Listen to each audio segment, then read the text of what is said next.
Hello student.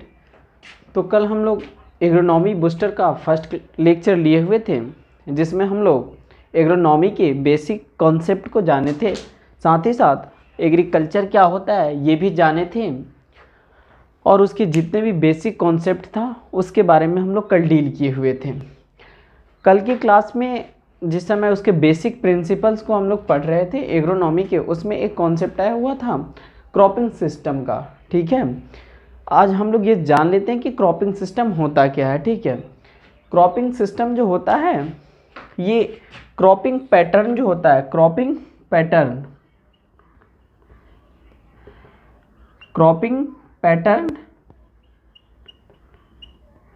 Plus cropping management.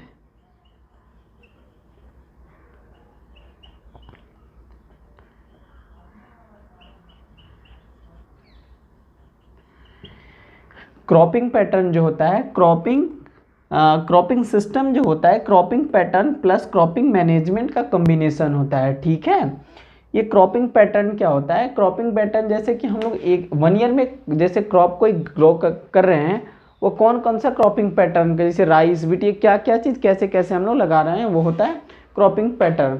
और cropping management की जो क्रॉप हम लगाएं उसमें कौन सी क्या चीज़ मैनेज, कैसे मैनेजमेंट हम लोग उसका करते हैं, ये होता है क्रॉपिंग सिस्टम। ठीक है, और इस क्रॉपिंग सिस्टम को हम लोग दो भाग में बांटते हैं। एक होता है, इसको दो भाग में हम लोग डिवाइड करते हैं। किसको? इस क्रॉपिंग सिस्टम को। एक होता है मोनोक्रॉपिंग एंड देन एक होता है मल्टीपल क्रॉपिंग।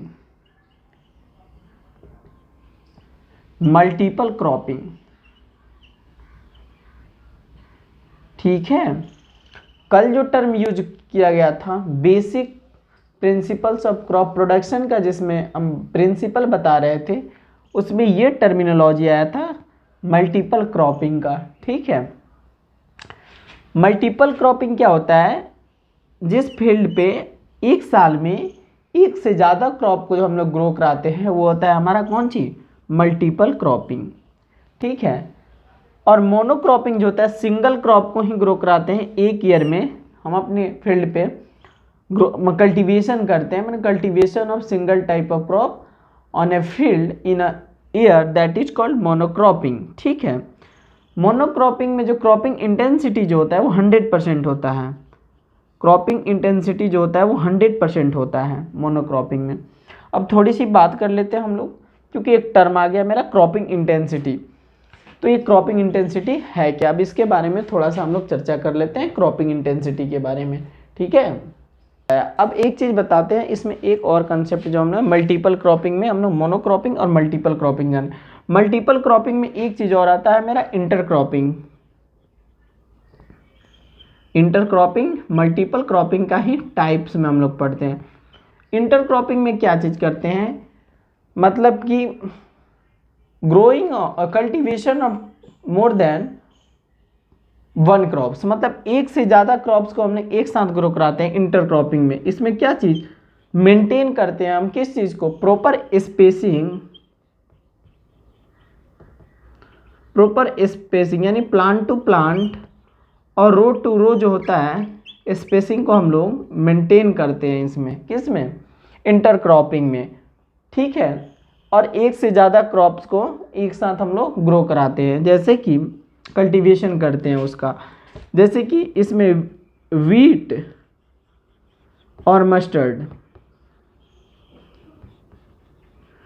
9:1 की रेशियो में लगाते हैं। माने कि कहने का मतलब व्हाट इट मीन्स, 9 रो जो लगाएंगे हम लोग वीट का और 1 रो जो लगाएंगे हम लोग मस्टर्ड का। ठीक है, तो these are the concept of intercropping. Now next we are talking about the types of multiple cropping is mixed cropping. ठीक है, second one is mixed cropping.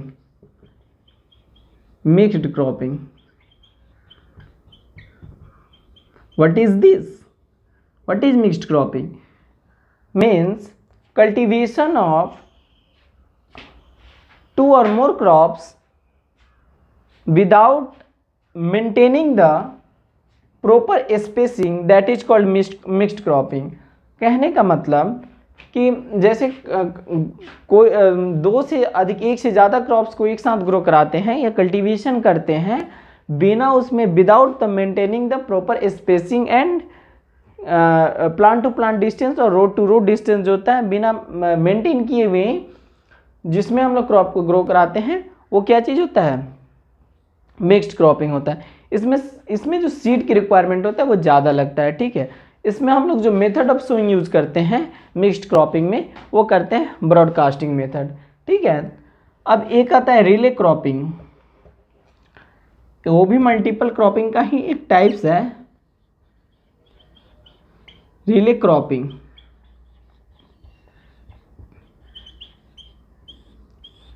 Relay cropping में क्या करते हैं, सीड को सोइंग कर देते हैं कब? बिफोर द हार्वेस्टिंग ऑफ 50, जैसे कि कोई क्रॉप्स हम ग्रो किए हुए हैं पहले से फील्ड में, ठीक है, और वो हार्वेस्टिंग से उसके 10 से 15 दिन हार्वेस्टिंग के पहले, जैसे हार्वेस्टिंग होने वाला है उसके 10 से 15 दिन पहले हम उसमें सोइंग कर देते हैं, वो होता है हमारा रिले क्रॉपिंग, ठीक है। कहने का मतलब sowing of seed before the harvesting period 15 to 20 days before, ठीक है। मतलब 15 to 20 डेज पहले जब हम इसको सोइंग कर देते हैं, ये होता है रिले क्रॉपिंग, ठीक है। इसमें जैसे लेथाइरस जो होता है और लेंटिसेल, ठीक है, लेंटिटेल होता है शायद, मैं भूल रहा हूँ उसको, तो इसका हम लोग एक साथ ग्रो कराते हैं, ठीक है, कल्टीवेशन करते हैं, हार्वेस्टिंग करके जो लगाते हैं। तो ये कंसेप्ट था थोड़ा सा, वैसे मैं इसको बाद में इसका चर्चा करूँगा, बहुत डिटेल्स में पढ़ेंगे, इसमें बहुत सारे पैरेलल क्रॉपिंग भी आपको पढ़ना पड़ेगा, ठीक है। ये सारी चीज़ जो है हम लोग को आगे भी पढ़ने को मिलेगा, तो ये सब चीज़ हम लोग आगे पढ़ेंगे। बस थोड़ा सा एक टर्मिनोलॉजी आ गया था पिछली क्लास में, जो बेसिक प्रिंसिपल्स पढ़ रहे थे उसमें मल्टीपल क्रॉपिंग का, इसलिए थोड़े से हम लोग मल्टीपल क्रॉपिंग के बारे में हम लोग यहाँ पे बात कर लिए कि मल्टीपल क्रॉपिंग क्या होता है। CI के बारे में भी मैं बाद में सारे डिटेल्स में बताऊंगा, उसमें न्यूमेरिकल भी करेंगे लोग। तो ये चीज़ था, ठीक है। अब हम लोग बात करते हैं स्कोप ऑफ एग्रोनॉमी का। एग्रोनॉमी का स्कोप क्या है, ठीक है। Identification of proper season for crops. Agronomy क्या चीज़ हेल्प करता है हमको? प्रॉपर सीजन के बारे में बताता है कि कौन से सीजन में कौन से क्रॉप्स हमको लगाना चाहिए। जैसे 3 सीजन होता है, खरीफ, रबी और जायद या रेनी सीजन्स बोलते हैं। तो उसमें जो होता है कैसे हम लोग कौन से क्रॉप किस सीजन के लिए सूटेबल है। जैसे खरीफ क्रॉप के लिए हम खरीफ में कौन से क्रॉप्स लगाते हैं, जैसे ग्राउंडनट लगाते हैं हम लोग इसमें खरीफ सीजन में, ठीक है, और खरीफ में हम लोग राइस भी लगाते हैं। वैसे ही बात करते हैं जैसे रबी क्रॉप्स की, तो रबी क्रॉप्स में जैसे कि हम लोग लगाते हैं वीट लगाते हैं, ठीक है, रबी क्रॉप में। देन हम लोग बात करते हैं proper methods of cultivation. Agronomy हमको ये चीज़ भी बताता है कि कल्टीवेशन का मेथड क्या चीज़ होना चाहिए, कैसे हम लोग कल्टीवेशन करें, कैसे किस लाइन सोइंग करें, या ऐसे ही प्लांट टू प्लांट डिस्टेंस कितना मेंटेन करके रखेंगे, ठीक है। तो इस सारे कल्टीवेशन के भी बारे में हमको बताता है कि कौन से क्रॉप्स का कल्टीवेशन किस तरह से करना चाहिए। तो ये एग्रोनॉमी ही हमको इसके बारे में इंफॉर्मेशन देता है। Now availability and application of chemical fertilizers. Agronomy tells about the availability of fertilizers, which fertilizers is responsible for the higher production and productivity of the crops, and which fertilizer is specific for specific crops. Okay, मतलब कौन सा fertilisers, कौन सा chemical जो है हमारे market में available है, कौन से किस क्रॉप्स के लिए कौन सा फर्टिलाइजर ज़्यादा सूटेबल होता है, इसके बारे में कौन हमको बताता है? एग्रोनॉमी से ही इसके बारे में हम लोग जानते हैं। Water management practices. अब देखिए एग्रोनॉमी हमको ये चीज़ भी बताता है कि हम लोग वाटर को कैसे मैनेजमेंट कर सकते हैं, कितना water, how much irrigation is given to our field, हम लोग कितना इरिगेशन अपने फील्ड को दे सकते हैं, ठीक है, किस क्रॉप को कितने इरिगेशन की रिक्वायरमेंट है और कौन सा इरिगेशन देख सकते हैं। जैसे इरिगेशन 3 तरह का होता है, वो कौन सा? सरफेस इरिगेशन होता है, ठीक है, एक सब सरफेस इरिगेशन होता है, रिंग बेसिन इरिगेशन भी होता है, ड्रिप इरिगेशन भी होता है, स्प्रिंकल इरिगेशन भी होता है। तो कैसे हम लोग वाटर को मैनेज कर सकते हैं, ठीक है। जैसे टपकन विधि, ड्रिप इरिगेशन, जिसमें वाटर का ड्रॉपलेट्स के फॉर्म में जो होता है रूट जोन में दिया जाता है, ठीक है। और वहीं पे भी एक कॉन्सेप्ट यूज करते हैं हम लोग फर्टिगेशन का, यानी कि उसमें फर्टिलाइजर्स को अप्लाई करके और डायरेक्ट हम लोग प्लांट तक देते हैं, जिसमें हम लोग वाटर का भी लॉस नहीं होता है। तो ये सारे कॉन्सेप्ट को भी पढ़ेंगे हम लोग, फर्टिगेशन क्या चीज़ होता है। तो वही हमको एग्रोनॉमी क्या चीज़ बताता है, वाटर मैनेजमेंट प्रैक्टिसेस, कैसे हम लोग वाटर को मैनेज कर सकते हैं और वाटर को कैसे मैनेज करके हम अपने फील्ड में कितना वाटर किस क्रॉप को कितना आवश्यकता है कैसे दे सकते हैं। Okay, now availability of herbicides and their use in agronomy we have also understand the concept of herbicide, मतलब कि हर्बिसाइड्स का यूज़ कैसे करना है हमको अपने फील्ड पे, ठीक है। कौन कौन से हर्बिसाइड्स हमारे मार्केट में अवेलेबल है, ठीक है। तो उसके बारे में भी कौन बताता है हमको, एग्रोनॉमी ही बताता है। देन मेंटेनिंग इकोलॉजिकल बैलेंस, कैसे जो हम अपने इन्वायरमेंट को भी बैलेंस करके रख सकते हैं, इसके बारे में भी कॉन्सेप्ट जो होता है हमको एग्रोनॉमी से मिलता है, ठीक है। Then restoration of soil fertility, जैसे कि हमने प्रीवियस क्लास में हमने ये डिस्कस किया हुआ था कि सॉइल फर्टिलिटी क्या चीज़ होता है। आप लोग कमेंट सेक्शन में इसको कमेंट करके बताइए कि सॉइल फर्टिलिटी होता क्या है, ठीक है। तो रीस्टोरेशन ऑफ सॉइल फर्टिलिटी मतलब कि सॉइल की फर्टिलिटी को कैसे बचाया जा सकता है, कैसे उसको रीस्टोर किया जा सकता है, इसके बारे में भी कौन बताता है हमको, एग्रोनॉमी से। Then proper conservation of soil moisture, कैसे सॉइल के मॉइस्चर को हम लोग कंजर्व कर सकते हैं, ये सारे का स्टडी जो करते हैं हम लोग एग्रोनॉमी में ही करते हैं, एग्रोनॉमी ही हमको बताता है। उसके बाद preparation of good seed bed, कैसे हम एक अच्छा सीड बेड बना सकते हैं, इसके बारे में भी एग्रोनॉमी ही बताता है। देन हायर प्रोडक्टिविटी, कैसे हम लोग प्रोडक्शन ज़्यादा ले सकते हैं, कैसे प्रॉपर वे में हम अपने फील्ड को मैनेज करके कैसे पूरे crop to crop, plant to plant सारे डिस्टेंस को मेंटेन करके कितना वाटर हम लोग दे सकते हैं, कितना क्रॉप्स को वाटर की रिक्वायरमेंट है और न्यूट्रिएंट कितना दे सकते हैं, इस सारे के प्रॉपर वे में देकर हम लोग उसके हायर प्रोडक्टिविटी भी ले सकते हैं उस क्रॉप से। तो ये हमारा पूरा रहा आज का स्कोप ऑफ एग्रोनॉमी के बारे में।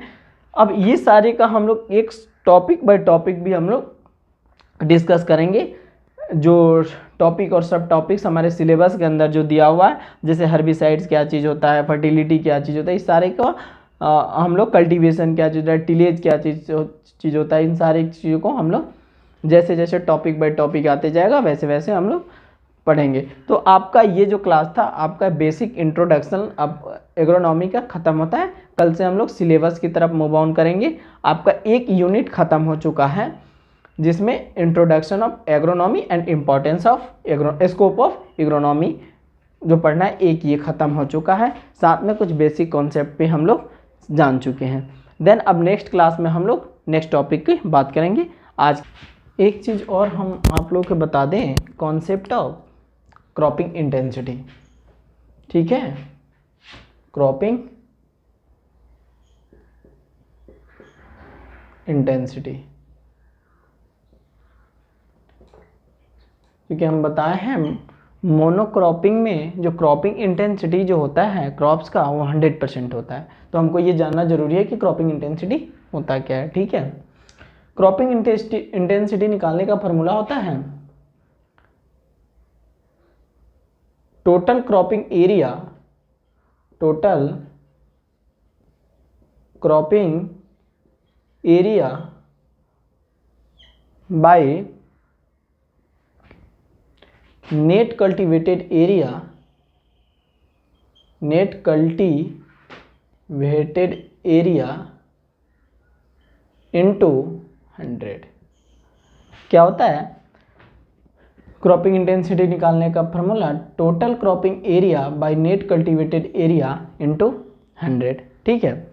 तो ये हो गया आपका क्रॉपिंग इंटेंसिटी। चूँकि हम आप लोगों को बताए हैं मोनोक्रॉपिंग का क्रॉपिंग इंटेंसिटी 100% होता है, इसलिए हम ये चीज़ आपको बताएं क्रॉपिंग इंटेंसिटी। इंडिया का जो नेट कल्टीवेटेड एरिया है वो है 140 मिलियन हेक्टेयर। ये इंडिया का नेट कल्टीवेटेड एरिया है, ठीक है, और gross cultivated area 198 million hectare है, ठीक है, ये इंडिया का। देन हम लोग इसका जो इंडिया का जो क्रॉपिंग इंटेंसिटी है वो है 135%, 135% जो है इंडिया का क्रॉपिंग इंटेंसिटी है। ये कहीं आपको 141% भी अप्रॉक्स में देखने को मिलेगा। तो अलग अलग बुक में अलग अलग क्रॉपिंग इंटेंसिटी इंडिया का देखने को मिलेगा। ये आपका ऑथेंटिक है, नेमरा सुंडा में ये मिलेगा आपको, ठीक है। तो ये पूरा ओवरऑल कॉन्सेप्ट आपका क्रॉपिंग इंटेंसिटी क्या था। Thank you class, thank you so much.